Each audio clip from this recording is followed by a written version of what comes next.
Lo que sí puede hacer el jardín, y es parte de la responsabilidad de la escuela, es ampliar el horizonte cultural dentro del cual los chicos reciben orientaciones en su crianza doméstica.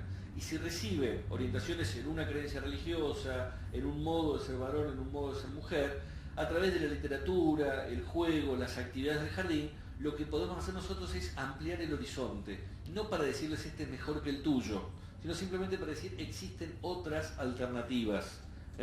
Y que esas otras alternativas también reflujan como pregunta, como inquietud, como tensión hacia el grupo familiar. Entonces, entiendo que hay que hacer una distinción entre la educación política que se inaugura en el jardín maternal, que es la formación del ciudadano, del poder construir reglas comunes siendo diferentes, de poder participar de un proyecto colectivo siendo diferentes y aportando ese proyecto colectivo, y al mismo tiempo el camino de búsqueda de la felicidad que cada uno encuentra en su casa. En el jardín maternal eso tiene algunos matices particulares, porque esto es más fácil de comprender en una escuela primaria, en una escuela secundaria, ¿no? La escuela primaria a veces es difícil por la carga valorativa que tiene el dedito, ¿no? La enseñanza moral de la escuela. La secundaria es más sencillo. En el jardín maternal en particular, el tema del jardín es que nos metemos mucho en la vida cotidiana de los chicos y nos metemos en el cambiar pañales, en la comida, en la higiene.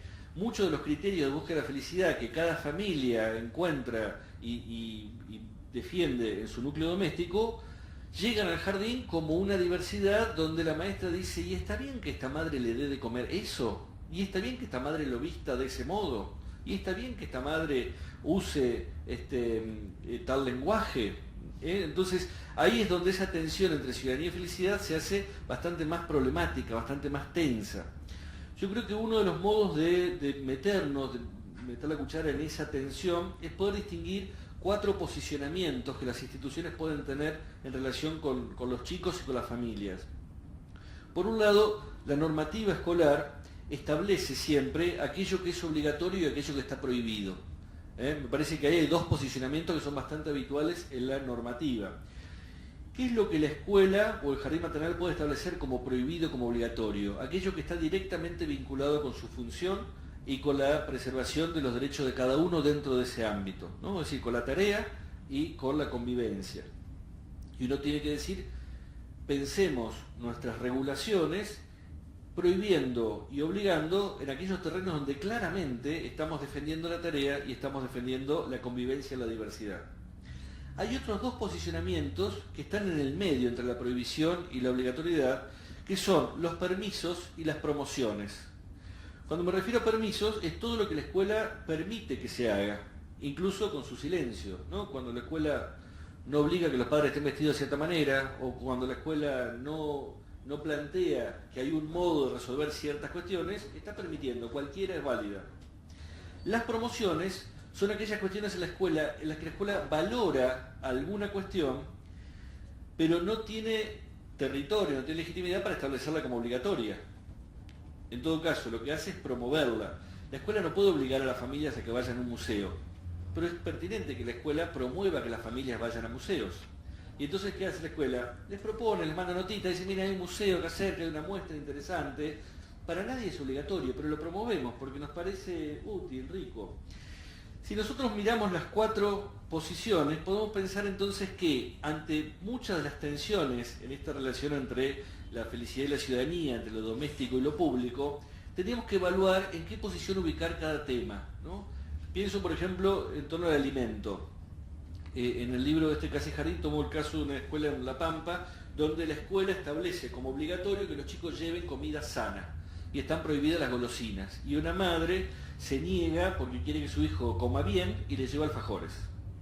Y entonces hay toda una disputa. Y yo pensaba, claro, la escuela se queja de la familia, pero también es cierto que tenemos tan claro cuál es la comida sana. Cuando empezamos a leer literatura del último tiempo, digamos, mi abuela me diría, claro, sano es carne con buena cantidad de grasa, mucha leche y pan. En los últimos años decimos, no, carne no, leche menos, harina integral, empieza a haber vertientes de las más variadas que dicen que lo que es bueno para unos es absolutamente descabellado para otros, ¿no? Pensemos en esta, ¿cómo se llama? La dieta paleolítica y la dieta vegana. Entonces, ¿tiene tal certeza la escuela para decir, tiene que traer comida sana, que es lo que la directora establece como sana? Por otro lado, ¿es tan clara la distinción entre comida sana y golosina? O sea, si un chico lleva un chupetín de gelatina, ¿es golosina o es comida sana? Si lleva un alfajor de algarroba, ¿es comida sana o golosina? Entonces, lo que ocurre en esa escena es que algo que la escuela podría promover, que es la buena alimentación, lo ha transformado en obligatorio. Y al transformarlo en obligatorio, se corrió de su lugar de legitimidad. Y lo que hace esa madre, independientemente de que uno podría hablar con ella y decirle, che, ¿te parece que es lo mejor para que desayune tu hijo? Lo que está haciendo la madre es reivindicar su derecho a decir, yo decido sobre la comida de mi hijo. Insisto con esto, cuando una madre que tiene problemas en llevar a su hijo al jardín maternal, porque siente que la están reemplazando, encima le dicen qué es lo que tiene que darle de comer, y no solo le dice lo que tiene que darle de comer, sino que le aclara que lo que le dio hasta ahora estuvo todo equivocado, me parece que tiene derecho a patalear un poco, decir, paren, déjenme también que tome decisiones sobre mi terreno, ¿no? Una directora también de Fuerte Apache me decía que ella estaba al principio indignada porque muchos chicos venían en hojotas, dice, en el invierno, con el frío que hace, hasta que empecé a ver que muchos de los papás también venían en hojotas, y que muchos eran papás bolivianos, y que empecé a pensar, claro, también en sus tradiciones culturales, la uyuta incaica es parte de su vestimenta, entonces no es una cuestión de descuido, como yo lo leía al principio, sino es una cuestión de diferencia cultural. También uno puede dialogar y promover un cambio y puede decir, me parece que la mejor manera de tramitar la diversidad es hablando, decirme, contame en qué crees, por qué hacen esto, y pensemos si no sería mejor en otro clima cambiar de vestimenta, pero salirnos del lugar de yo tengo el poder de la normalidad y te pongo el sello de lo que es el cuidado correcto. En cuarto lugar, me gustaría hablar de las tensiones en torno a la comunicación. Esta es en general el grupo de tensiones más fácilmente reconocible desde las instituciones. Porque solemos decir cuando hay un conflicto, si hubiéramos comunicado mejor, si hubiéramos comunicado a tiempo, todo se hubiera solucionado, ¿no? Con el diario del lunes cualquiera gana el PRODE, ¿no? Pareciera que una vez que ocurrió el conflicto, tendríamos que haber comunicado mejor. Yo aclaro que es cierto que muchas veces hay que comunicar mejor, pero no siempre la comunicación es la única solución posible, ni siquiera a veces es la solución, ¿no? Cuando viene un padre a decir, ¿dónde está la maestra de 2 que la quiero acogotar? No le podemos decir un minutito que ya se la llamo. A veces hay que frenar la comunicación hasta que se generen mejores condiciones, ¿no? Porque la comunicación puede generar más conflicto del que había al inicio. Creo que en la comunicación tenemos que pensar por lo menos 3 niveles de relación de comunicación entre los jardines y las familias. Por un lado, el nivel del trato, que es el nivel coloquial, el nivel de los intercambios cotidianos. ¿Qué es lo que podemos hacer a nivel del trato? Fundamentalmente, pulir nuestros lenguajes y nuestros canales. En muchas escuelas se han multiplicado los canales en el último tiempo, ¿no? Antes era el cuaderno de comunicaciones y la cartelera. Ahora se ha agregado el WhatsApp, el celular, el mail, el Facebook, y esa multiplicación de canales no siempre favorece la comunicación. En muchos casos empieza a oscurecerla bastante, ¿no? Llega alguien y dice, no me avisaron que había reunión, lo pusimos en el Facebook, pero yo leí la cartelera no estaba, bueno, te mandé un mail, pero yo esperaba un WhatsApp, ¿no? Es una tensión cotidiana que nos da la multiplicación de canales, ¿no? O a veces uno está esperando la comunicación y le llega por mail, por WhatsApp, por Facebook, no dice, ya está, ya entendí, ¿cuánto más me van a avisar de esto? Más lo que implican esos canales, ¿no? Los problemas y las posibilidades de cada uno de esos canales. Y otra cuestión en términos de claridad es la jerga. Todos los ámbitos profesionales tienden a construir una jerga propia y los docentes no estamos exentos de eso. Daniel hablaba de el recorrido de los cursantes. Y yo pensaba, ¿entenderá alguien que no está en esta escena qué es el recorrido de los cursantes o la trama, ¿no? Desde hace décadas venimos hablando de los CBC, los NAP, el polimodal, y la gente que está alrededor nos mira como diciendo, esos son formularios de la FIP, ¿de qué están hablando, no? Siempre conviene mirar la cara de maridos o novios, esposos, esposas, que están y dicen, ¿de qué están hablando, no? Eso muchas veces ocurre en el diálogo entre jardines y familias, que el jardín da por hecho que el otro debe entender de qué se le habla. Doy un ejemplo, si me permiten, personal. Yo tengo una hija de 5 años que está en una excelente escuela pública de la Ciudad de Buenos Aires.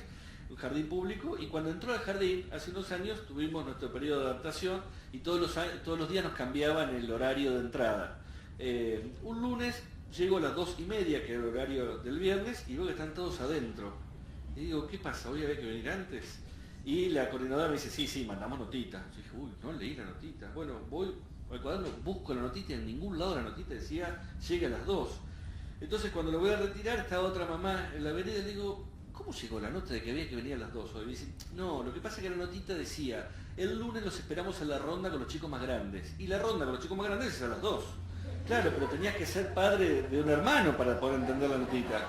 Eso es comunicación en clave. Lo comento no para criticar la institución, que la valoro muchísimo, sino para entender a qué me refiero con clarificar los mensajes. Hay muchísimos de estos mensajes, ¿no? Cualquiera de nosotros lo puede entender cuando vamos al mecánico y nos habla de lo que tiene el auto y no entendemos nada, y eso quiere decir, nos van a cobrar una fortuna. No entiendo de qué va. Vamos al ferretero y le decimos, mira, se rompió un cosito que está dentro de ese otro coso más grande, y el ferretero o tiene voluntad de entenderme, de explicarme, o no, y me quedo en el desierto. Entonces muchas veces las familias se sienten en el desierto cuando la maestra no se anima a empezar a bajar, a salir de la jerga y comunicar en términos que puedan entender.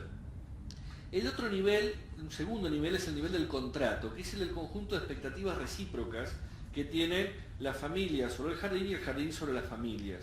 El contrato generalmente es implícito, no está dicho, pero reúne todo ese conjunto de expectativas que tiene uno cuando elige una institución o cuando decide que su hijo vaya a un jardín, o el conjunto de expectativas que el jardín tiene sobre esos padres que desconoce pero que supone que deberían comportarse de cierta manera.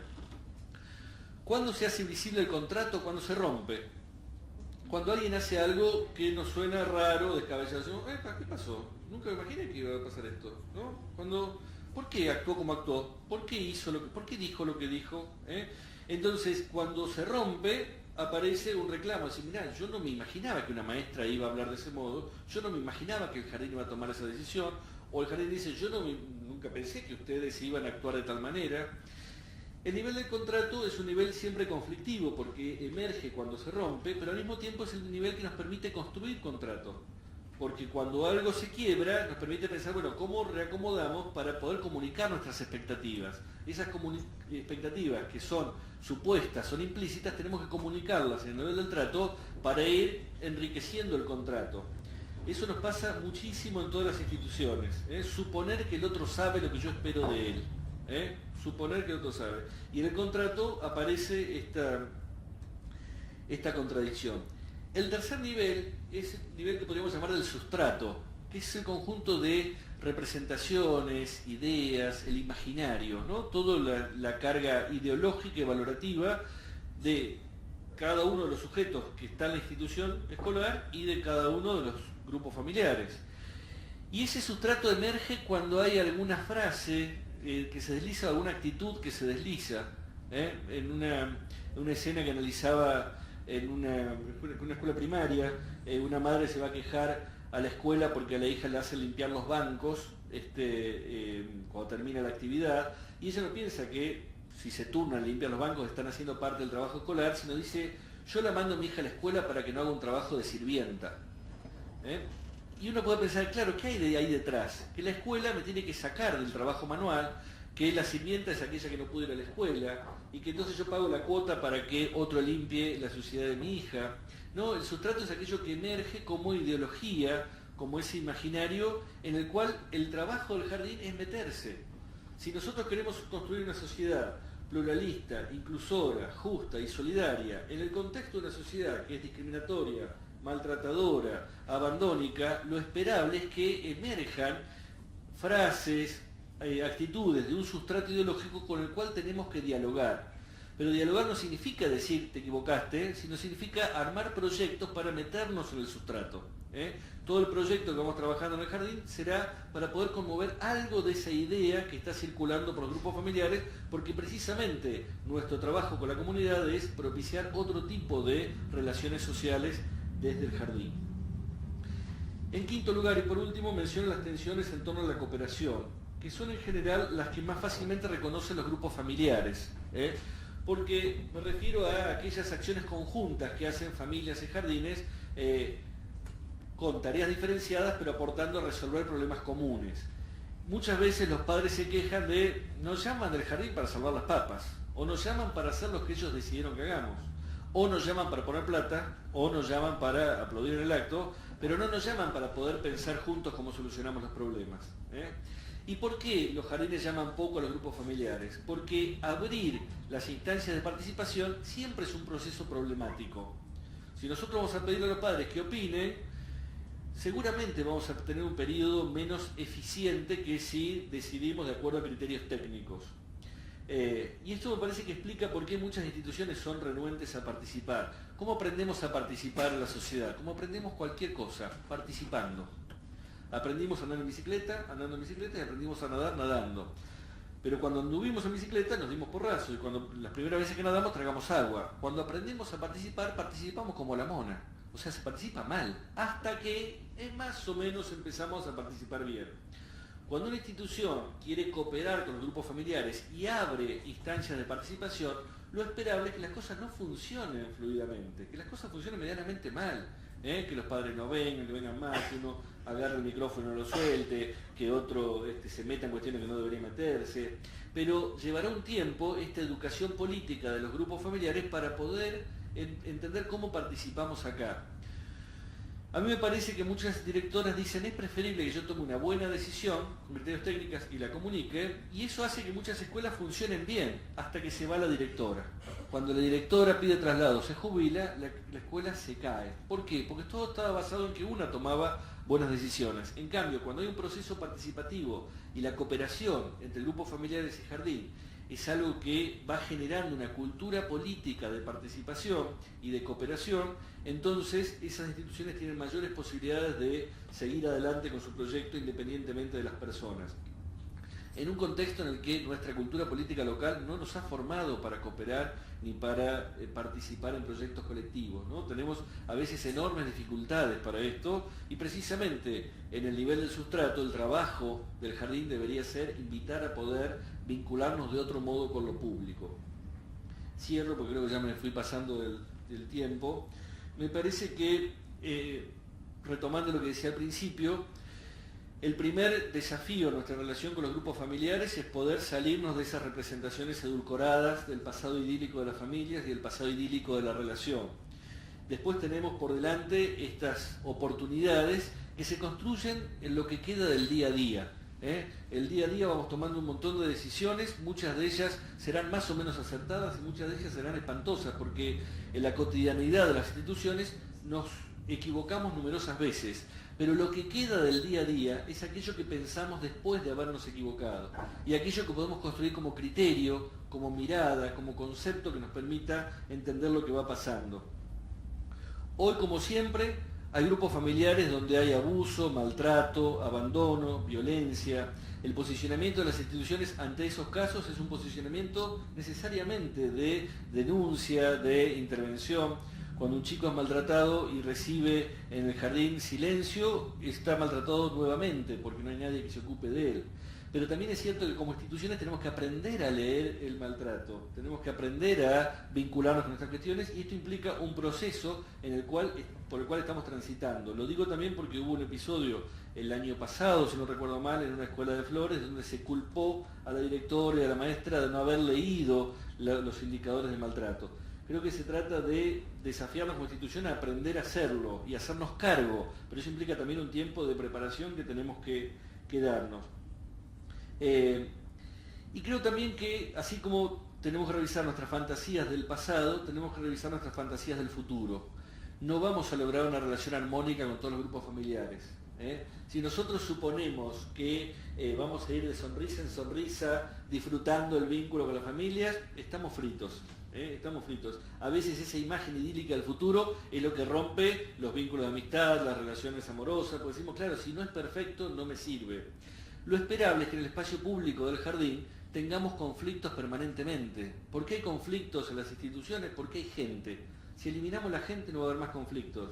Pero mientras haya gente habrá conflictos. Y esos conflictos también nos darán oportunidades de pensar, de crecer, de intervenir, de lograr ser mejores nosotros y también aportar para que las familias se hagan un poco mejores a sí mismas. Muchas gracias.